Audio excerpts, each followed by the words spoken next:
বহুত মানুহে কৈ থাকে আদানী আম্বানী অসমত কিয় আহিব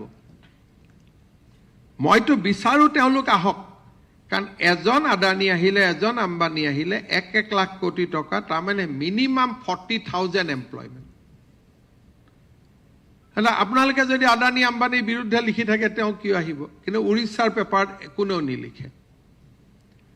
আপোনালোকে উৰিষ্যাত যাব কোনেও নিলিখে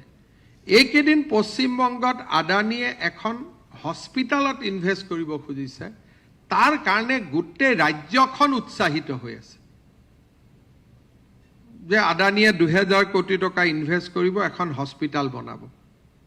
গোটেই ৰাজ্যখন সোশ্যাল মিডিয়া মেলিবই নোৱাৰি ৰাজ্যখন উৎসাহিত হৈ আছে ইয়াতে কেইজন মানুহৰ লগত যে আদানী আম্বানীৰ মাটিৰ কাজিয়াহে আছিল আগত তেনেকৈ লিখা আৰম্ভ কৰে কোৰ পৰা আহিব এই কাৰণে this is a competitive world প্ৰতিযোগিতাক আমি নিজে ভাবো যে আমি অসম শ্ৰেষ্ঠ উৰিষ্যাৰ জনে ভাবে আমিও শ্ৰেষ্ঠ মাজৰ মানুহজনে আহি সিদ্ধান্ত লয় যে কোনখন ৰাজ্য শ্ৰেষ্ঠ সেই কাৰণে মই ভাবো যে কন্ডাক্টিভ এটমস্ফিয়াৰ আমি যদি ৰাখিব পাৰো উদ্যোগীকৰণৰ প্ৰবাহ এটা আৰম্ভ হৈছে ইয়াক যদি 4-5 ইয়াৰ্স ৰাখিব পাৰো অসম চেঞ্জ হৈ যাব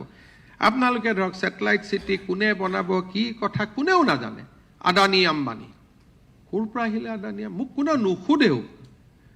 আমাৰ কলে যেতিয়া মই সংবাদ মাধ্যমক কাবাক কওঁ তেওঁলোকৰ সেন্টিমেন্টত লাগি যায় এনেকে কলে মুখ্যমন্ত্ৰী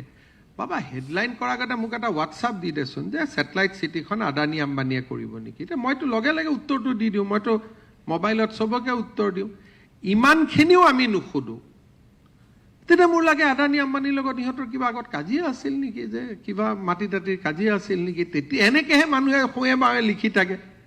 সেইকাৰণে মইতো ৰাতিপুৱাই শুই উঠিয়ে ভগৱানক পূজা কৰোঁ যে অসমত আদানী আম্বানী জিন্দাল আহক বুলি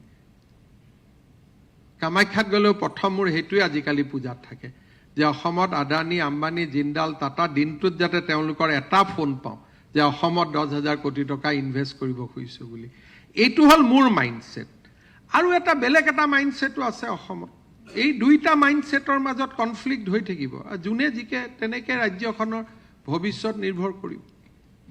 কিন্তু এইটো নাভাবিব যে আদানী আম্বানী অসমত মাটি নাপালে ভাৰতৰ বেলেগ ৰাজ্যই মাটি নিদিব বুলি খালি লছটো অসমৰ হয় এই কথাখিনি যেতিয়া আমি বুজিম তেতিয়াই মই ভাবো যে আমি বহুত কাম কৰিব পাৰিম আগতে কোন মুখ্যমন্ত্ৰী আছিল যোনে ক'ব পাৰে 80,000 কোটি টকা অকল পাৱাৰতে ইনভেস্ট কৰিব আহি আমি ৰাজ্যখনে এটা অৱস্থা পাইছো কিন্তু অহা 5 বছৰ কোনোবা এজন মুখ্যমন্ত্ৰীয়ে ক'ব যে আমি 2 লাখ কোটি টকা ব্যয় কৰিম অসমত পাৱাৰ সেক্টৰত সেই পৰ্যায়লৈকে অসম গৈ আছে মাত্ৰ আমি এটা পৰিবেশ নিৰ্মাণ কৰিব লাগে